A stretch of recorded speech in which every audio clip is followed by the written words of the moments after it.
Well, hey everyone, and welcome back. Well, inspired by a recent trend that I've been seeing on TikTok, I'm turning my nonfiction reading into curriculum. What if I told you that DEI, company culture, and politics all played a role in the NASA Challenger disaster? All played a role in the fall of the United States Space Shuttle program. Well, that's what I got out of this book, Challenger, a true story of heroism and disaster on the edge of space. First up is DEI. DEI initiatives are almost as old as man in space for NASA. Consider the time of NASA becoming a powerhouse during the Cold War, right on the edge of the civil rights movement era. As Neil Armstrong and Buzz Aldrin departed for the moon, NASA Administrator Thomas Paine was confronted by Reverend Abernathy, protesting what he thought was a squandering of human funds. Perhaps not make it clearer that there's tension between NASA minorities than the poem Whitey on the Moon. Was all that money I made last year from Whitey on the Moon? How come there ain't no money here? Whitey's on the moon. I just about had my fill of Whitey on the moon. Now, obviously, that is not a conflict that any politician wants to be in. The prevailing thought is we need as much PR as possible to beat the Soviets. In 1961, Edward Murrow, the former broadcaster, now turned head of the U.S. Information Agency, said a black man in the space program could help attract a whole new audience to the mission of man in space. Someone at the White House got ear of the then Attorney General Kennedy. At the time, NASA selected astronauts from a small group of people who were Air Force test pilots. Hazard a guess as who that might be determined to be in that role. White men, military men, in fact. The Pentagon naturally was defensive in effect, saying that they didn't have a black man in the pipeline. Kennedy was not impressed. The White House gave the Pentagon a deadline to find him a black astronaut, and they took their time, almost a year after the White House deadline, to find their man in Captain Dwight. He fit the character mold of previous astronauts, charismatic and hardworking, and he was black. All Dwight had to do was make it past a year-long training. Dwight had previous experience being looked over, rejected by the Air Force recruiters for his short height, speech impediment, and not to mention his race. Pilot school was no different. There he was resented by those who thought he was able to skip the requirements because of his skin color. Their instructor, Chuck Yeager, according to Dwight, he told him, "We can break him and, quote unquote, we can get him out of here in 6 months," end quote. Faced with these accusations publicly, he denied those accusations, claiming that Dwight was average. The Air Force was not amused and told Yeager that Kennedy wanted a, quote, colored man in space. So, under pressure, Dwight advanced over to the next round. The press and the U.S. propaganda agencies took a victory lap, proclaiming him as the next man in space. But when it came time for NASA to select from the Air Force graduates, the agencies said he wasn't even on their radar. I do think there's an undeniable link between government agencies and the have your cake and eat it too effect. Do all you can to benefit from the PR campaign and foster an environment that pushes out non-traditional people from the pipeline. Next up, let's take a look at company culture, both in NASA and at the private contractors that play a role in the building of the shuttle. There's no better example of this than the very opening of this book, the Apollo 1 disaster, a fire on the launch pad. Before the test fire, capsule test showed that the bad electrical installation, a failure to keep a stable, full oxygen environment, and placating the astronauts' needs of Velcro in the cabin. Coupled with shorts and sparks in the electrical system, if a fire were to ever take place, disaster would surely strike.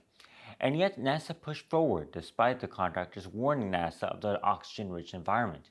Being behind schedule, seemingly all that was on NASA's mind was this is an acceptable risk to get back on schedule. NASA's only note on the matter read, "Fires must be precluded at all costs." Yet even with the acceptable risk, little was done on the back end to ensure that if something did go wrong, easily correctable action could be taken. The capsule had no easy escape. Instead of opening outwards with exploding bolts, this one opened inward into the already crammed and pressured capsule. During the Apollo test, as the Saturn rocket would not be filled with fuel, the choice was made not to have a fire rescue team on standby. And when a fire did break out, the mixture proved deadly. It took them 5 minutes to get them out of the capsule, dying not from burns but from a lack of oxygen consumed by the fire. In some respects, the very design of the capsule was a disaster waiting to happen. A similar story can be found at the beginning of the Space Shuttle program. Plans for a space transportation system were floated on during the Nixon administration.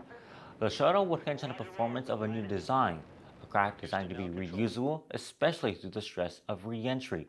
The design relied heavily on performance heat shield tiles, which would stick onto the bottom of the shuttle, mass manufactured and easily repairable. That was not the case. Lockheed, the manufacturer of the tiles, focused on the thermodynamics of the tiles, but not on its integrity. When NASA tested the samples, they broke up, even in even flight. The tiles didn't stick, they would have to be individually manufactured for every location and placed by hand. When the first shuttle took flight, those tiles were a cause for concern. The acoustics from the two boosters lighting up could cause a shock wave that would rattle the rocket itself or those precious tiles. NASA got away with one, where the shuttle was damaged on launch. The tiles remained safe for re-entry. In the end, the shuttle would not live up to its dreams as initially designed, making cutbacks on some concepts.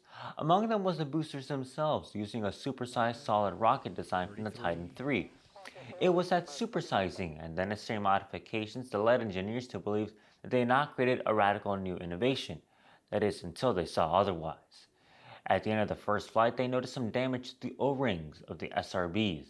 At ignition, the O-rings did not always seal, leading to hot gas to leak past the first O-ring. The second O-ring would have to perform. Still, that was deemed an acceptable risk. As NASA's solid rocket chief George Hardy described it, if you never use your backup, you're wasting money. However, those leaks proved more dangerous than previously thought.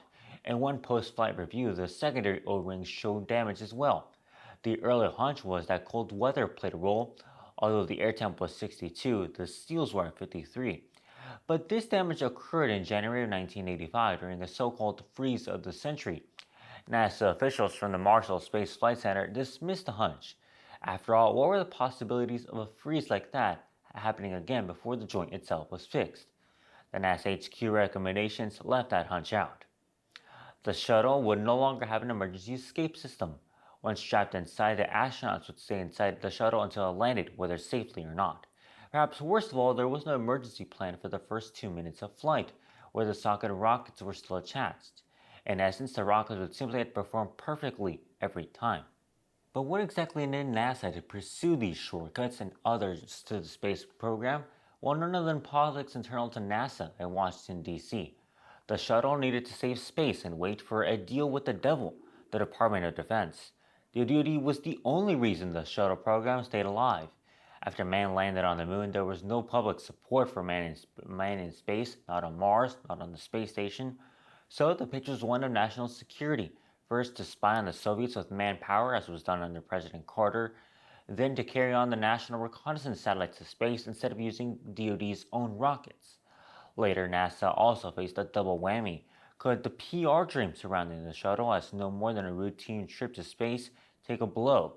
The thinking was that developing an escape system would lead the public to believing the shuttle was more dangerous than led to believe.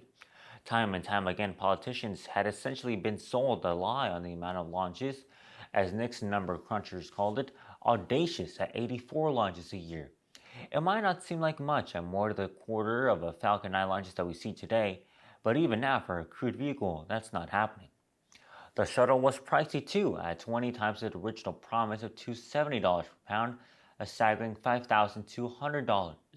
During the Reagan years, he planned to fulfill the big promises of space with Star Wars and in turn axe NASA. But NASA Administrator James Beggs wasn't having it. Reagan was going to make him step aside by any means necessary. So the FBI came knocking in on a corruptions case. Beggs was forced to step aside and a true Reagan believer stepped in to fill his role. Perhaps worst of all, as NASA started to get good at launches, they began hosting leaders from Washington, not just on the launch pad to watch the next launch, which always seemingly seemed to get delayed, but on board to space themselves. It makes some sense from the outside looking in. The reason the NASA bureaucracy is all spread out is essentially a gimme from politicians. We'll put a job center in your business along with the required infrastructure improvements if needed, and provide new tax base from the smart, educated people required to run the operation. However, the politics just didn't take shape in NASA. It happened at the solid rocket booster manufacturer too. You know this type of person in your work, the golfer, the guy who always goes along with the status quo. Yep, that's Bob Lund. You get hired on the premise to look into new ideas, and when you pitch them, they always seem to get shot down by this one guy. Naturally, his demeanor, not willing to rock the boat, made him a favorite to upper management. Even he himself knew it as wishy-washy Lund. He would occasionally call himself. So, let's add it all up together. Monday, January 27, 1986. It's the original launch date, and weather in the form of high gusts scrubs the launch. On Tuesday, the weather is looking clear but dicey. Remember the bit about the once in a 100-year freeze in Florida? Well, it's happening again to the tune of 9 degrees below freezing. Over at Thiokol, the engineers were concerned about how the O-rings perform in those freezing temperatures. On the evening news, all that was on the channel had NASA on their egg on their face, as Dan Rather tossed to their space correspondent, calling it a high-tech low comedy. On ABC, John Quinones called it too much of a challenge for Challenger. That night, NASA held a pre-flight review with all the interesting parties. Was everything so clear launch for launch tomorrow? Thiokol engineers presented their case. The weather would simply be too cold for safe space launch, and now they had the evidence to prove it. The elasticity of the O-rings was compromised in the cold weather. In previous launches, those O-rings had shown the most corrosive damage. By the end of the presentation from Thiokol, the company was in agreement. They were a no for a launch. But now we see the politics come into play, company culture, and some of the treatment given to outsiders creep in from NASA. They did not take too kindly to the recommendation. Now the script had been flipped. Molloy, who was NASA's solid rocket booster program manager, was seemingly asking Thiokol to prove that the rockets were unsafe, whereas before, if there was any uncertainty, the launch would not go on as scheduled. Now the rocket was to go on schedule, or else. They had effectively pressured Thiokol to reconsider. On that call was company vice president with the words, "We've got to make a management decision." So what was Bob Lund, the senior engineer's decision? Well, launch. Without it, the company could risk the exclusive contract to build the boosters. And from NASA's perspective, if they didn't launch, they could lose the PR campaign of the century with the Teacher in Space program. They could lose their political will and their funding altogether. Now at 104%. Challenger, go and throttle up. Challenger, go and throttle up.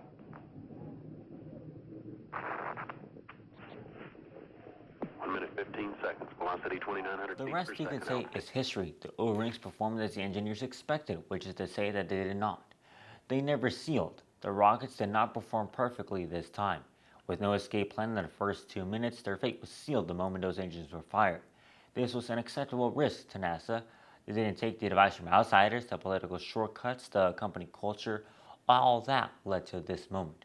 The event was decades in the making. Our next book is Street Smart, The Rise of Cities and the Fall of Cars by Samuel L. Schwartz. As you can see here, I've already been busy annotating it. I'll be looking forward to bringing that book to you all next month.